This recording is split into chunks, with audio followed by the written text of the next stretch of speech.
Hi everyone. In previous videos, we have shown you how you can invoke the RPA from inside the visual editor. This is by pressing, of course, the test button over here, which was the valid and the most convenient way to execute the RPA during the creation and the debugging process of the RPA. But once you have completed the RPA, you can, of course, execute and invoke it in other ways from the outside. So how do we do that? In this video, we will demo one of the ways to run the RPA in an attended way. And the way to do that is to go to the list of RPAs under the RPA section, the Processes tab, find our RPA, and then press the Execute button. This will open a simple web page that will render all the inputs of the RPA, all the input parameters. They will include the default values if you have set for the parameters default values. And of course, you will be able, they are editable and you will be able to change it.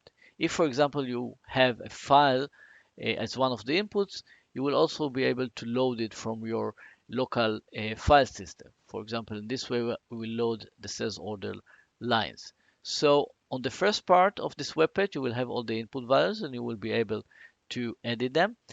And here on the bottom, you will have a few buttons. The main button, of course, is the execute. And once you will press it, it will invoke the RPA.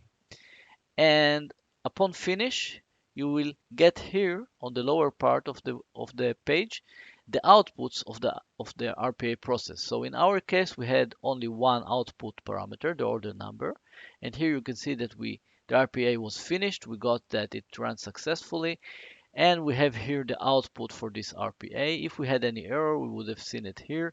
We have here the process result, which is success in our case. So in a very easy way, you can just run your RPA attendedly. We have here a few more buttons. Less important, we can save the defaults for this page. So in the next run, we won't need to enter some of them again. Of course, we can clear the defaults.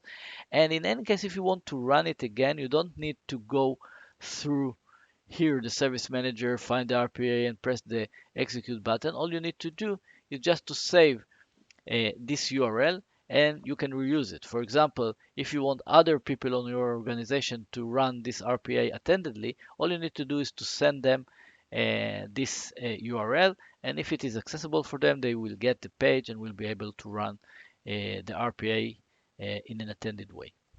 Thank you.